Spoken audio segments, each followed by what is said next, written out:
আওয়ামী লীগ এবং বিএনপি মুক্তিযুদ্ধে অংশগ্রহণ করেছে, কিন্তু মুক্তিযুদ্ধের চেতনা বা আদর্শ তারা ধারণ করতে পারেনি। জামাত যদিও মুক্তিযুদ্ধের বিরোধিতা করেছিল তৎকালীন সময়ের প্রেক্ষাপটে, কিন্তু তারা মুক্তিযুদ্ধের চেতনা এবং আদর্শকে ধারণ করে। পার্থক্য এখানে। এই জন্যই জামাতের জনপ্রিয়তা বেশি, আওয়ামী লীগের জনপ্রিয়তা শূন্যের কোটায়। তারা দখলবাজি, চাঁদাবাজি, লুটপাট, খুন খারাপি, গুম খুম, জবরদখল ইত্যাদি করেছিল। এটা মুক্তিযুদ্ধের চেতনার সম্পূর্ণ পরিপন্থী এবং বিরোধী, মুক্তিযুদ্ধের অঙ্গীকার বিরোধী। একইভাবে বিএনপিও একই কাজগুলো করেছে।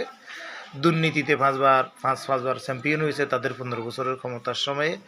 একইভাবে চাঁদাবাজি, লুটপাট, গুম খুম, দখলবাজ, টেন্ডারবাজ, ঘুষ বাণিজ্য ইত্যাদি মানুষ হত্যাসহ এমন কোনো অপকর্ম নয় যা বিএনপি করে না। সুতরাং এরা মুক্তিযুদ্ধের চেতনার ধারক বাহক বা অঙ্গীকার পূরণের দল না, অঙ্গীকারের দল না।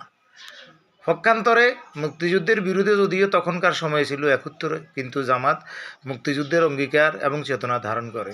মুক্তিযুদ্ধের অঙ্গীকার হলো ভালো মানুষ, সৎ কাজ, মানুষের কল্যাণে আসা, নম্রভদ্র ব্যবহার, চুরি ডাকাতি না করা, চাঁদাবাজি না করা, সুদ ঘুষ না খাওয়া। এই সমস্ত ভালো কাজের অঙ্গীকারগুলো, চেতনাগুলো জামাতের ভিতর হওয়া যায়।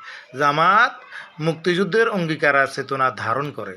মানুষ চায় চেতনা ধারণ করা, মুক্তিযুদ্ধের আদর্শকে ধারণ করা, অঙ্গীকার পূরণ করা। তাহলে প্রকৃত মুক্তিযুদ্ধের দল বলতে এখন জামাতকেই বোঝায়।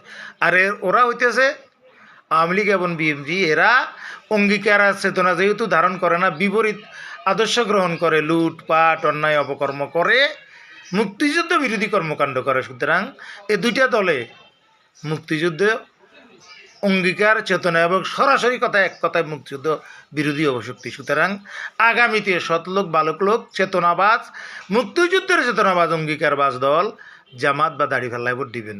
তথাকথিত নৌকা দানেশিস, 2 সাপের 1 বিষ, নষ্ট, চাঁদাবাজ, সান্ডা, গুন্ডা, লুচ্চ, স্বৈরাচার, ফ্যাসিবাদ, ক্ষমতা দখলকারী, যাবতীয় ইত্যাদি অপকর্মের হোতা ফ্যাসিস্ট, এদেরকে ধানের শীষ অথবা নৌকায় ভোট দিবেন না। ভোট দিবেন আদর্শ এবং চেতনা ধারণকারী, অঙ্গীকার ধারণকারী দল জামাত ইসলামীকে।